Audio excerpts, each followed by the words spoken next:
కర్ణాటకలో ఏం జరిగింది?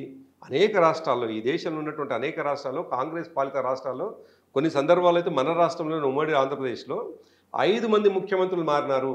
5 మంది ముఖ్యమంత్రులు, నలుగురు ముఖ్యమంత్రులు మారినటువంటి సందర్భాలు. నలుగురు, ఐదుగురు ముఖ్యమంత్రులు కూడా మారినారు. కాబట్టి ఈయన రేవంత్ రెడ్డి గారు ఆయన పార్టీని ఎట్లా ఇంటాక్ట్‌గా ఉంచుతాడు? పార్టీని ఎట్లా ముందుకు తీసుకుపోతాడు? పార్టీ యాజ్ ఏ కాంగ్రెస్ పార్టీగా తీసుకొని పోతాడా? లేదు రేవంత్ రెడ్డి గ్రూప్‌గా, రేవంత్ రెడ్డి కాంగ్రెస్ పార్టీగా, రేవంత్ రెడ్డి ఈ కాంగ్రెస్ పార్టీ పెట్టిండు అన్నట్టుగా నడుపుతాడా?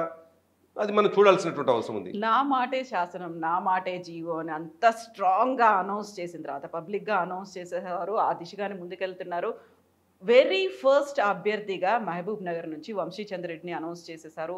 ఈ తర్వాత అధిష్టానం నుంచి ఆయన కంప్లీట్ గ్రీన్ సిగ్నల్ వచ్చింది. ఫుల్ హ్యాండ్స్ ఆయనకి ఇచ్చేశారు అనేది వినిపిస్తోంది కదా. ఇవ్వాలి కదా! నిజంగా కూడా మనం కూడా ఒక సామాన్యులుగా మనం కూడా కోరుకోవాల్సింది ఏంటంటే, ఆయన కాంగ్రెస్ పార్టీ అధ్యక్షుడు కావచ్చు, మరొకటి కావచ్చు. కానీ ఈ రాష్ట్ర ముఖ్యమంత్రి. ఈ రాష్ట్ర ముఖ్యమంత్రిగా ఉన్నటువంటి వ్యక్తి ఈ 3,50,00,000 మంది లేదు 4,00,00,000 మందికి ప్రతినిధిగా ఉన్నటువంటిది. ప్రతి ఒక్కరు మనం కోరుకోవాల్సింది స్థిరంగా ఉండాల్సినటువంటి ప్రభుత్వాలు స్థిరంగా ఉన్నప్పుడే అభివృద్ధి జరుగుతుందని మనం కోరుకోవాలి. కానీ ఆ కాంగ్రెస్ పార్టీకి ఆ లక్షణం ఉండదు అనేటువంటిదే బాధ. ప్రజల్లో ఉన్నటువంటి అంశం. యాజ్ ఏ పార్టీ లీడర్గా, యాజ్ ఏ బీఆర్ఎస్ పార్టీ లీడర్గా నేను అట్లేం కోరుకోవడం లేదు. మంచిగా ఉండాలనే కోరుకుంటున్నాం. కానీ ప్రజల్లో మాత్రం ఎప్పుడు ఎవరిని గుంజుకుంటారో తెలియనటువంటి పరిస్థితి. వాళ్లకు ఒక గందరగోళమైనటువంటి పరిస్థితి. కొందరైతే రేవంత్ రెడ్డి గారు ముఖ్యమంత్రి అయినరు అని అంటే ఇంకా ఇది నిజమేనా అని అనుమానిస్తున్నటువంటి వాళ్ళు కూడా ఉన్నారు. అంటే రేవంత్ రెడ్డి గారు ముఖ్యమంత్రి కావడాన్ని జీర్ణించుకోలేనటువంటి వాళ్ళు ఉన్నారు, అంతర్గతంగా మాట్లాడుతున్నటువంటి వాళ్ళు ఉన్నారు, వ్యతిరేకంగా సమీకరణలు చేస్తున్నటువంటి వాళ్ళు ఉన్నారు, లేదు ఏదన్నా మేము పని చేసుకుందామంటే అడ్డు తగులుతున్నాడు రేవంత్ రెడ్డి గారు అన్నటువంటి వాళ్ళు ఉన్నారు. చాలా విచిత్రమైనటువంటి పరిస్థితి కాంగ్రెస్ పార్టీ నాయకుల నుంచి మనకు వినిపిస్తూ ఉంది. వినిపించే మాటలు నిజానికి మనం ప్రత్యక్షంగా ఎక్కడ లేం. మనం కాంగ్రెస్ పార్టీకి సంబంధించినటువంటి కార్యకర్తలతో మాట్లాడి తెలుసుకున్నటువంటి కాదు, సామాన్య ప్రజల నుంచి వస్తున్నటువంటి ఇది. ఇంకోటి ఏంటంటే వాళ్ళు చేసినటువంటి హామీలు ఏవైతున్నాయో దాదాపు 1,30,000 నుండి 1,40,000 కోట్ల హామీలు ఇచ్చినారు.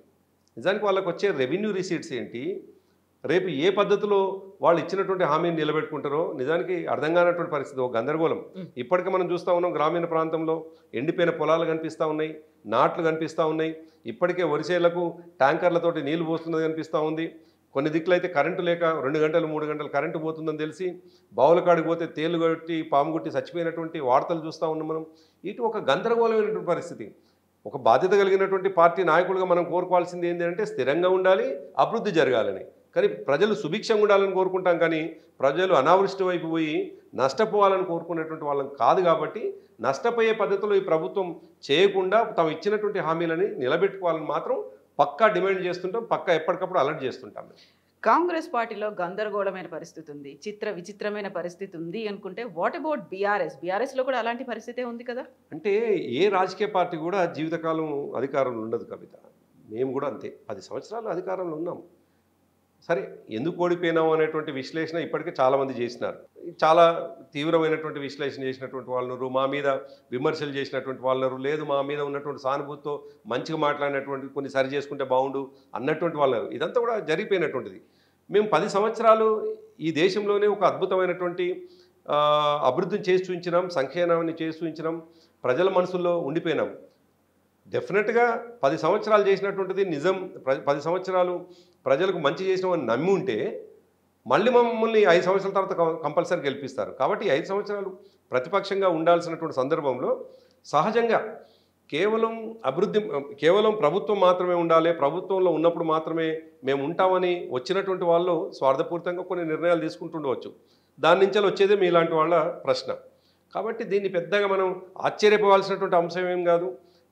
బీఆర్ఎస్ పార్టీలో పనిచేస్తూ అధికారం అనుభవించినటువంటి వాళ్ళు ఎవరైనా పోతే అది జరగరాంది జరిగింది, ఆకాశం మీద పడ్డదని అనుకోవాల్సినటువంటి అవసరం ఏం లేదు. కాబట్టి ప్రతిపక్షంగా ఉన్నటువంటి పార్టీలు చాలా సందర్భాలు, అంతెందుకు మనం కాంగ్రెస్ పార్టీని చూసినాం. 6 నెలల క్రితం కాంగ్రెస్ పార్టీ పరిస్థితి ఏమిటి? 6 నెలల క్రితం అసలు కాంగ్రెస్ పార్టీకి అభ్యర్థులు దొరికేటువంటి పరిస్థితి ఉండేనా? అదే పరిస్థితి ఇప్పుడు బీఆర్ఎస్కి నెలకొంది కాదంటారా? అంటే మాకు చాలా ఎక్స్పీరియన్స్తో మేము ముందుకు పోయినటువంటి వాళ్ళు. చాలా ఎక్స్పీరియన్స్ అనే మాట ఎందుకు అంటున్నానంటే, రొటీన్ రాజకీయ పార్టీగా వేరు, మేము ఒక ఉద్యమ సంస్థగా ఉండి ఒక ఉద్యమ పార్టీగా ముందుకు పోతున్నటువంటి సందర్భంలో 2014 వరకు, అంటే తెలంగాణ వచ్చేంత వరకు, మేము అధికారంలోకి వచ్చేంత వరకు కూడా మేము ఎదుర్కొన్నటువంటి ఆటుపోట్లు చాలా భయంకరమైనటువంటి ఆటుపోట్లు ఎదుర్కొన్నాం. 2004లో ఆనాడు 26 మందితో మేము గెలిచినా కానీ ఆనాటి ప్రభుత్వాలు మమ్మల్ని మోసం చేయడంతో మేము రాజీనామాలు చేసి బయటికి రావడం, 2009లో చంద్రబాబు నాయుడు గారితో పొత్తు పెట్టుకోవడం, చాలా తక్కువ సీట్లు మేము గెలవటము, చాలా డిజాస్టర్ సిచ్యువేషన్కి వెళ్ళిపోవడము, చివరికి టీఆర్ఎస్ పార్టీలో ఆనాడు ఎవరన్నా మనిషి ఉంటారా అనేటువంటి పరిస్థితిని ఎదుర్కోవడం, ఇంకా ఓ మాటకు వస్తే ఆనాడు కేసీఆర్ గారి ఇంటి మెట్లు ఎక్కడానికి కూడా ఇష్టపడినటువంటి వాళ్ళు ఉన్నటువంటి సందర్భాన్ని మేము చూసినాం. కేసీఆర్ గారు బయటికి వెళ్దామంటే కూడా అంటే ఎవరు పార్టీలో ఉంటారు ఎవరు పోతారో తెలియనటువంటి పరిస్థితిని చూసినాం. మీరు యాజ్ ఎ సీనియర్ జర్నలిస్ట్గా మీరు చూసినారు. సో ఇటువంటి సిచ్యువేషన్కి టీఆర్ఎస్ పార్టీ చూసింది. పెద్దగా ఇదేం పెద్ద కుదుపు అని నేను అనుకోవటం లేదు. ఇవి ఉండడం ఉండకపోవడం అనేటువంటిది ఉన్నటువంటి పరిస్థితుల దృష్ట్యా జరిగేటువంటివి. కాబట్టి ఇద్దరు మనుషులు పోగానే ఒక గందరగోళం ఉంటుంది, అందరూ ఉండగానే సరిగ్గా ఉంటుందని మాత్రం అమాయకంగా మేము అనుకోం. డెఫినెట్గా ఎవరన్నా ఇద్దరు పోయినరు అని అంటే అవకాశవాదంతో పోయి ఉంటారు. కానీ ప్రజల మనసులో ఉన్నటువంటి వాళ్ళం, మా కార్యకర్తలు బలంగా ఉన్నటువంటి వాళ్ళు ఇయ్యాలడు కూడా కార్యకర్తల్లో ఆత్మస్థైర్యం దెబ్బతినటం లేదు.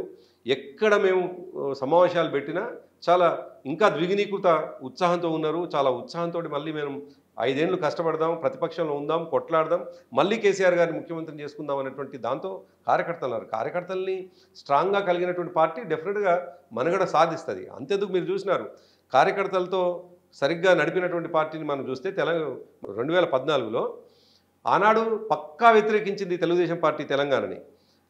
చంద్రబాబు నాయుడు గారు తెలంగాణ ఇచ్చిన తర్వాత ఢిల్లీలో పోయి దీక్ష చేసినారు.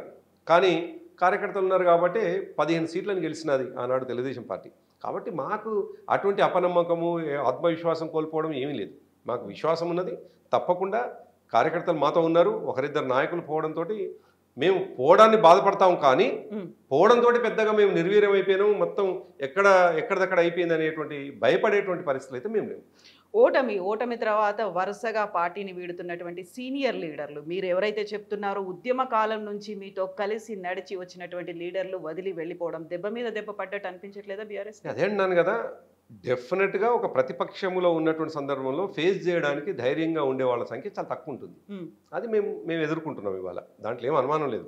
కళ్ళ ముందు ఉన్నటువంటి వాడిని ఇంకా నేను అవాస్తవం చెప్పాల్సిన అవసరం ఏం లేదు. పోతున్నటువంటి వాళ్ళు మన కళ్ళ ముందే ఉన్నది. ఎంపీలుగా గెలిచినటువంటి వాళ్ళు పోతా ఉన్నారు. చాలామందికి చర్చ ఉన్నది, వీళ్ళు పోతారు వాళ్ళు పోతారు అనేటువంటిది. తిరిగి కేసీఆర్ గారు ఎట్టి పరిస్థితిలో 5 ఏళ్ల తర్వాత మళ్ళీ ముఖ్యమంత్రిగా ఆయన తిరిగి వస్తారు, దాంట్లో అనుమానం లేదు. పోతున్నటువంటి వాళ్ళు తర్వాత బాధపడతారు. డెఫినెట్గా మేము తప్పు చేసినామేమో, మేము పొరపాటు చేసినాం అనేటువంటి బాధ కొంతమంది డెఫినెట్గా తర్వాత పడతారు. ఎందుకంటే చాలా సందర్భాలు చూసినాం మేము. 2004 నుండి వ్యక్తిగతంగా నేను 2023 వరకు అనేక మంది పోవడాన్ని రావడాన్ని చూసినా నేను. పోయినటువంటి వాళ్ళు కొంతకాలం తర్వాత కనిపించి నేను తప్పు చేసినానేమో అన్నటువంటి వాళ్ళు ఎంతోమంది ఉన్నారు. కాబట్టి పోవడమే పార్టీ నిర్వీర్యం అనేటువంటిది ఒక బలహీనమైనటువంటి పార్టీ నిర్మాణంగా నేను భావిస్తాను తప్ప పార్టీలో అంటే పార్టీని మనం అర్థం చేసుకోవడంలో తప్పు చేస్తున్నామని నేను అనుకుంటాను. ఇప్పుడు వాళ్ళు పోయిన వాళ్ళు తప్పు చేస్తున్నాము అనే భావన వాళ్ళకు వస్తుందని ఎందుకు అనుకుంటున్నారు? ఎందుకంటే బీఆర్ఎస్ బలహీన పడిపోతుంది, ఎదురుగా కనిపిస్తున్నటువంటి 2 జాతీయ పార్టీలు చాలా బలంగా ఉన్నాయి అనేటువంటి భావనతోనే కదా వాళ్ళు వెళ్తోంది. ఇప్పుడు ప్రాంతీయ పార్టీలని మనం ఆ రకంగా అర్థం చేసుకుంటే తప్పులో కాలేసినట్టు అవుతుంది. ఎందుకంటున్నానంటే అస్తిత్వంతో ఉన్నటువంటి పార్టీలు ప్లస్ బలమైనటువంటి నాయకుడు ఉన్నటువంటి ప్రాంతీయ పార్టీలు మనుగడ సాధించినాయి. ఈ దేశంలో చాలా ప్రాంతాల్లో మీకు వెస్ట్ బెంగాల్ చూడండి, మమతా బెనర్జీ గారు కావచ్చు, నితీష్ కుమార్ కావచ్చు, అదేవిధంగా మీకు ఒరిస్సా నవీన్ పట్నాయక్ కావచ్చు, అదేవిధంగా మీకు ద్రవిడ పార్టీలు ఏఐడిఎంకే కావచ్చు, డిఎంకే కావచ్చు, అదేవిధంగా మహారాష్ట్రలో మీకు శివసేన కావచ్చు. సో ప్రాంతీయ అస్తిత్వంతో లేదు కార్యకర్తల బలంతో ముందుకు పోయినటువంటి పార్టీలు తప్పకుండా తమ మనుగడ విషయంలో ఎక్కడ ఇబ్బంది పడలేదు. వావి సక్సెస్ఫుల్గానే ఉన్నాయి. సేమ్ అదే మాకు కూడా వర్తిస్తుందని అనుకుంటున్నాను. మా పార్టీలో మా కార్యకర్తల బలం డెఫినెట్గా మమ్మల్ని తిరిగి అధికారంలోకి తీసుకొస్తుందనేటువంటి విశ్వాసం మాకున్నది. ఒక క్రిటికల్ జంక్షన్లో ఇప్పుడు బీఆర్ఎస్ ఉంది అని మీకు అనిపించట్లేదు? ఎందుకంటే మీ దగ్గర ఉన్నటువంటి 9 సిట్టింగ్ ఎంపీల్లో 3 ఆల్రెడీ పార్టీ మారిపోయారు, ఆ తర్వాత మిగతా వాళ్ళు మారడానికి రెడీగా ఉన్నారు. సీనియర్లు అందరూ పక్క పార్టీల్లో జాయిన్ అవ్వడానికి ఎంపీలుగా వాళ్ళకి కన్ఫర్మ్ కూడా అయిపోయింది. మీరిప్పుడు చూసుకుంటే ఈ పార్టీ బీఆర్ఎస్ పార్టీ ఏ ప్లేస్లో ఉంది, ఎక్కడుందని మీరు అనుకుంటున్నారు?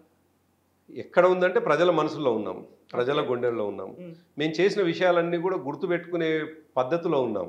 మేము చేసిన విషయాలన్నీ ఇప్పుడు అందరికీ ఒక్కొక్కటిగా గుర్తుకొస్తా ఉన్నాయి. ఎందుకు పోగొట్టుకున్నాం, ఎందుకు ఈ ప్రభుత్వాన్ని వ్యతిరేకంగా ఓటేసినాము అని బాధపడే పరిస్థితిలో మాత్రం ఉన్నాం. సరే, మేము ర్యాంకింగ్లో ఎక్కడ ఉన్నాం అనేటువంటి విషయాన్ని అది ఎలక్షన్ తర్వాత వచ్చేటువంటి మెజర్మెంట్ కానీ, అంతకంటే ముందు మాత్రం ఇవాళ ప్రజల్లోకి పోతే మాత్రం ప్రజల్లో జరుగుతున్నటువంటి చర్చ చూస్తే డెఫినెట్గా ప్రజల గుండెల్లో ఉన్నాం.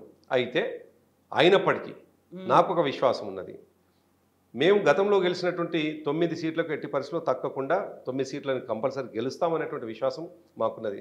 ఇవాళ మీరు ఎత్తు పొడుగున్నటువంటి వాళ్ళని, డబ్బున్నటువంటి వాళ్ళని, ఇంకో ఇక్కడ రాజకీయాల్లో మెజర్మెంట్ చేసుకోవడానికి ఉండదు.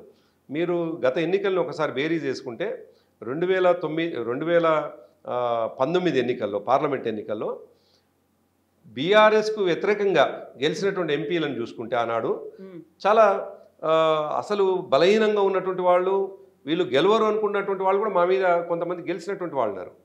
మేము ఆనాడు 9 గెలిచినాం నిజానికి. మా మీద గెలిచినటువంటి వాళ్ళు ఉన్నారు. మరి ఎట్లా గెలిచినారు వాళ్ళు? కేవలం అధికారం ఉంటే మాత్రమే గెలిచిండ్రా? 4 భారతీయ జనతా పార్టీ గెలిచింది, 3 కాంగ్రెస్ పార్టీ గెలిచింది. మేము 9 సీట్లు గెలుచుకున్నాం. కాబట్టి ప్రభుత్వం పోగానే రాజకీయంగా మాకు కొద్దిగా ఎదురుదెబ్బ తగలగానే మొత్తం పోయింది అనేటువంటి భావన ఉండడం అనేది ఈ దేశంలో సరైంది కాదు. ఈ దేశంలో నేను అంటున్నాను, 28 రాష్ట్రాల్లో ఎక్కడ ఏ ప్రాంతీయ పార్టీ ఉన్నా వాళ్ళు కార్యకర్తల్ని స్ట్రాంగ్గా ఉంచుకోగలిగితే ఆ పార్టీలు మనుగడ సాగించినాయి. కాబట్టి మాకు కూడా అదే విశ్వాసం ఉంది. మా కార్యకర్తలు మా వెంట ఉన్నారు. స్ట్రాంగ్గా మమ్మల్ని ముందుకు నడపడానికి వాళ్ళు సిద్ధంగా ఉన్నారు.